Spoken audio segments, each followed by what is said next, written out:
California's monopoly territory is home to 17 million people. Families already struggle to pay their bills. PG&E was convicted of 91 felonies. Really? I mean, what's next? Greybeard Talks Solar.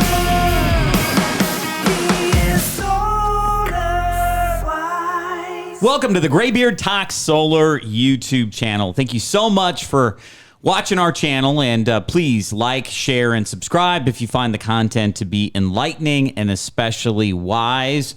Here we're trying to impart some solar wisdom to all of our audience, and today is no exception. So I'm jumping on right here, and I'm going to title this particular video, Buyer Beware.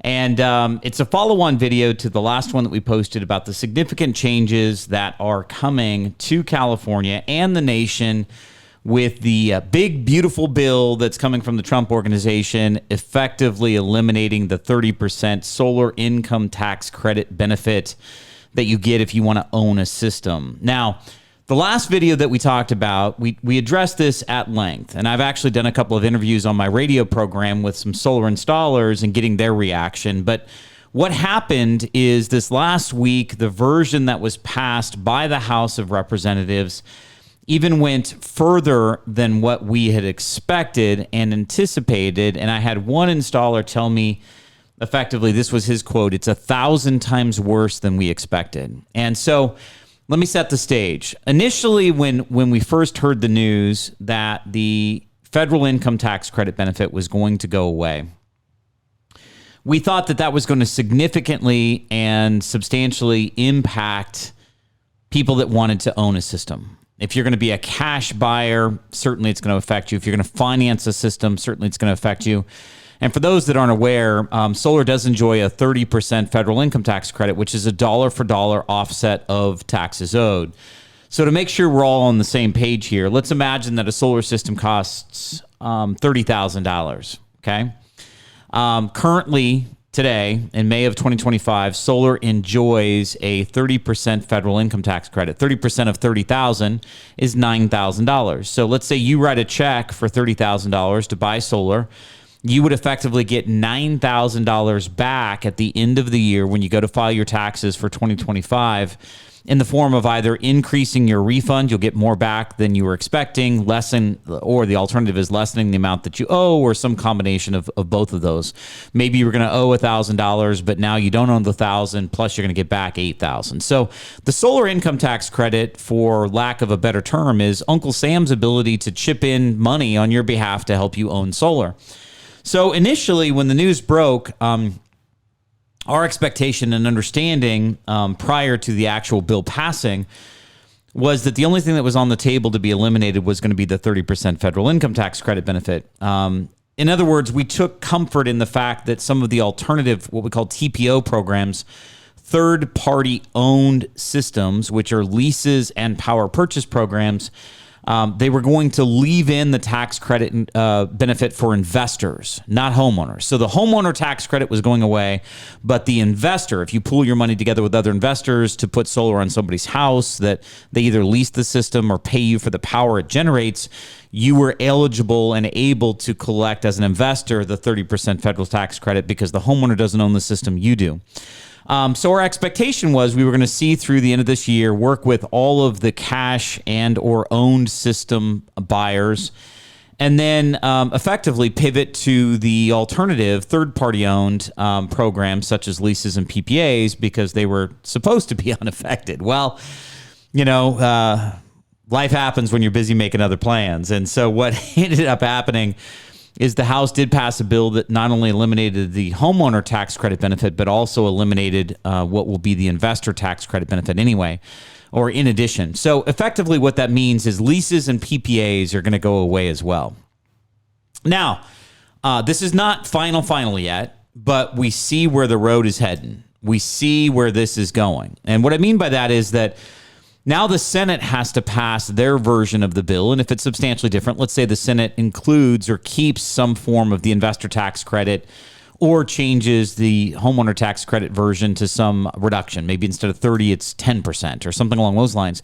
So if the Senate passes something that's different than the House, they'll have to reconcile the two. They'll negotiate. and reconcile the two and tender a final version of it to Trump to sign. So we still do at this moment have a sliver of hope that this is going to yet change again and hopefully be a little bit more favorable for the solar industry. But if it does not change again, and it's written into law as it currently exists, my fear is it's going to render about 75% of the solar industry out of business, probably within the next 3 to 6 months into 2026. And so I feel like I want to make sure that if you're exploring solar right now in anticipation of this going away, in anticipation of your desire to want to harvest that solar income tax credit benefit, I would strongly suggest that you ask quite a few questions of whatever installer you choose to select to explore this and to try to get a system before the end of the year. And so here's where I'm concerned. I think if this stays in effect and the laws is passed as it's written right now, as approved by the House of Representatives, I think the companies that will be the strongest and most viable companies heading into 2026 are going to be companies that focus on commercial solar, and that companies that focus on new build residential and apartment solar. So stated differently, commercial solar is a different dynamic. You can still write off the depreciation of a solar system. There's tax credits that you can harvest because it's a business that you're installing it on. So it's less affected by this homeowner tax credit change that's coming. And then in addition to that, obviously new construction solar in California specifically. So California has a building code requirement that was instituted in 2019 that mandates that all new housing construction, houses and single-family houses and multifamily houses have to have solar as part of the new construction of the building. It's a Title 24 requirement. So don't get me wrong, solar is still going to exist. Solar is still going to be available, but I think the companies that are best positioned to survive the challenge that's coming are going to be these companies that either focus on commercial and new build residential and multifamily. Stated differently, I would be very, very worried if you were working with a company that was 100% dependent on retrofit solar installations to residential homeowners, specifically in California and in a lot of other states of the country. So what I mean by that is retrofit is an existing house that doesn't yet already built that doesn't yet have solar. And so an installer is going to add solar because the homeowner is desirous of mitigating some of their utility exposure. Those companies that only focus on residential solar and retrofitting older homes with solar, I think that they're at the greatest jeopardy of going out of business because many of these companies have very, very razor thin margins. They don't make a ton of money on the installation of the systems. It's a super competitive market. And most of them aren't going to have 3 to 6 months to wait and see what happens. Now, why do you say I'm estimating 3 to 6 months? Because I think this change that's coming is going to, let me put it to you this way. Let's say that there's a certain volume of solar business that's going to be transacted over the next 18 months, okay? I think this change, so meaning let's say you're a homeowner that wants to get solar a year from now, next year, was planning on it then, or a year and a half from now. This is going to make you accelerate your timeline. It's going to condense 18 months of business substantially into the next probably 3 months of 2025. So we're robbing future business to address the need now because effectively solar is going to have a significant change. If you're going to do it, why not get a 30% savings to do it now? So what we expect is going to happen is the normal interest in solar. Let's say somebody out there in radio land or YouTube land doesn't even know any of this is happening, and they buy a new house in PG&E territory in California in February of next year, and they're going to call up somebody and go, hey, I'm interested in exploring solar. So there will still be people that are unaware, that want to explore it, et cetera. But when they realize that it's going to be 30% more expensive next year than it is today, that may lessen their enthusiasm to continue to explore it, or may change their mind on the cost recovery or the financials of it. So stated differently, I do expect a very, very slow beginning for most installers into next year. And think about what these installers have to cover. They have to cover their payroll. They have to cover their warehousing costs. They have to cover real estate expenses. They still have to order new equipment. They've got to deal with the existing equipment that they have. And so long story short, with the razor thin margins that a lot of these companies operate at, I just don't think many of them are going to be viable. So the reason I'm bringing this to mind is that if you get solar installed and then only find out that the next 3 to 6 months after that, the company that you chose is out of business, I think that would be unsettling and certainly a travesty. And so here's the questions that I would want you to ponder to anybody that you decide to explore solar with. Number one, how much of their business is dependent on retrofit residential solar installations? How much does that make up of a volume of their business? If that number is really high, 80, 90 plus % of it, that would give me concern or pause, okay? The second question I would ask is, do you do any new construction, in volume, in bulk, any new construction installation of solar on new houses and apartments? And if so, what is the volume of that business relative to your normal retrofit solar installation on older homes? You definitely want to know that. The higher their concentration of, let's say, relationships, national home builders, regional builders, local builders, if that represents 30, 40, 50% of their business right now, I think that they're going to be fine and still be a viable company in 2026 and beyond, because that business is going to be anchored in new construction, which is not going to go away. And it's mandated that it has to have solar. And then the last question I would ask is, how much as a concentration of this particular company, whatever company you're exploring solar with, how much of the concentration of their business is relative to commercial installation of solar? Do they do commercial? How much does it represent as a percentage of their business? So what I'm looking for specifically to assist you in vetting these companies is to find companies that have a higher concentration of new construction and commercial solar, because I think that that's going to be the anchor. That's going to be the life jacket that allows them to survive what is likely to be the most significant challenge to solar in 40 years.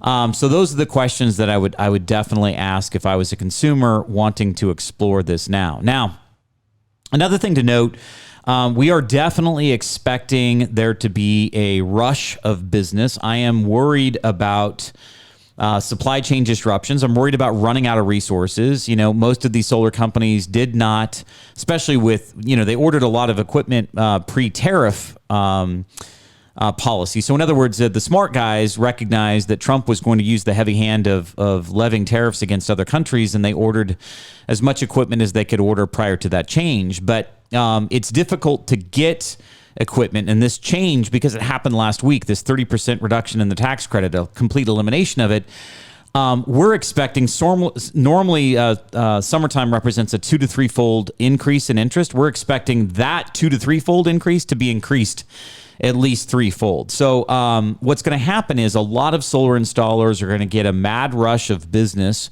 It's going to be challenging for them to do the installation in a timely manner, especially people that need ground mounts and especially people that need main panel upgrades. So our concern is multifaceted in terms of the challenges of getting this done. Inclement weather is one concern. Running out of inventory is another concern. Having too much volume of business to be able to process with your existing crews. I mean, if you're looking at 2026 being an anemic year, a really substantial reduced year of interest, you're not going to hire more employees right now to staff up your team now to get these systems installed, because who wants to work somewhere for 3 months or 4 months or 6 months and then be out of a job? So the challenges are immense. I'm just trying to provide some food for thought that you should consider as you now evaluate what you want to do. But let me say this. I think the best time to explore solar is now. I think the risk is absolutely enormous that the longer that you wait, you'll either miss out on that tax credit or not get the system installed in time. I think you need to prioritize this as an urgent matter now if you're seriously considering solar. And then I would highly recommend that you go with a reputable dealer, a reputable installer that has at least a decent chunk of volume of new construction business and also commercial business, to know that that company is likely going to still be here when all the changes shake out. So that's just my word to the wise, especially the people out there that want to be solar wise. And if this information was helpful to you, if you'd like to, reach out to us and connect to us, you can text YouTube to 84503. Once again, you can text YouTube, that word YouTube, to 84503. That's our short code number. We'll respond right away if you reach out to us, and we'll help you to explore this further. And lastly, let me just say, a little wisdom goes a long way towards turning sunshine into some serious savings for you with solar. And I'd very much appreciate it if this was valuable to you, if you smash the like, share, and subscribe buttons that are here. We'd like to get this news out. I fear that there's a lot of people that will be caught blindsided by this that have no idea that this change is coming. And so we'd like to elicit your help in making sure that people understand that this is coming. And lastly, let me just say this. I think it's important that you keep smiling, that you keep shining, you shine bright, that you look at the world with optimism. I think the solar industry is going to be just fine. Overall, I think that this is going to allow the best companies out there to thrive. I think it's going to condense the market, but keep shining, stay informed, and we'll see you again 1 week from today when we launch another video for the channel. Greybeard out. Thanks for listening to SolarWise. Greybeard Talks Solar. Please visit our website, solarwiseco.com, to learn more. And we will see you next time on SolarWise.